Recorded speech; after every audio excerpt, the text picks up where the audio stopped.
Oh, hello, Nay. Napatawag po kayo. Kamusta po? Anak, baka meron ka pang 10,000 dyan. Pang dagdag lang sana sa pang-araw-araw dito sa bahay. Nay, di ba po kakapadala ko pa lang ng 15,000 nung nakaraang linggo? Ayun na nga, naubos na eh. Nagaya kasi yung mga kumari kong mag-outing. Diyos ko. Nay naman, malaking halaga po yun. Sana naman tinipid ninyo. Hindi po ganun kadali kitain yun eh. May pasensya na po, hindi po ako makakapag-abot pa ngayon. Wala din po ako. May mga bayarin din po ako dito tsaka gastusin pang araw-araw.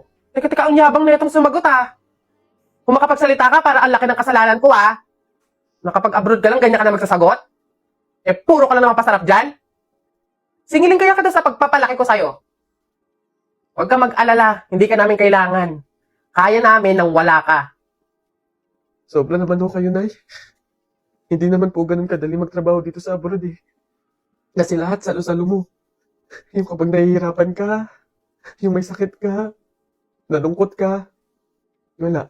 Ikaw lang mag-isa. Wala kang katulong, wala kang karamay. Pero Nay, bakit ganun? Yung isang beses ka lang hindi nakapagbigay pero parang buong pagkatao ko na yung hinisgahan ninyo. Etong pag-abroad ko, Nay, kayo naman po yung may gusto nito, di ba? Hindi po ako. Gusto ko po kasi, Nay, maging doktor talaga eh. Yung makakapagbigay ako ng tulong sa mga tao. Yung makakapaggamot ako ng libre. Yun talaga, Nay. Kaso mahirap kasi tayo eh. Kaya itong pag-abroad ko, pinili ko na lang to para sa inyo. Na yung pasarap po ba na sinasabi nyo? Yun po ba yung kapag natanggap ko na yung sahod ko, bibili ako na kahit man lang pares ng damit? Yung pasarap po ba na sinasabi nyo? Yun ba yung kapag after kong magtrabaho, magpakapagod dito sa abroad, yung kakain ako ng masarap kahit isang beses lang? Yun po ba yun, Nay? Pasensya na po kayo, Nay, Kasi minsan, sa tanang buhay ko, hindi ko naranasan yung ganun eh. Kaya yun man lang, Nay, mabigay ko sa sarili ko, naregalo ko sa sarili ko. Kasi wala naman akong choice eh.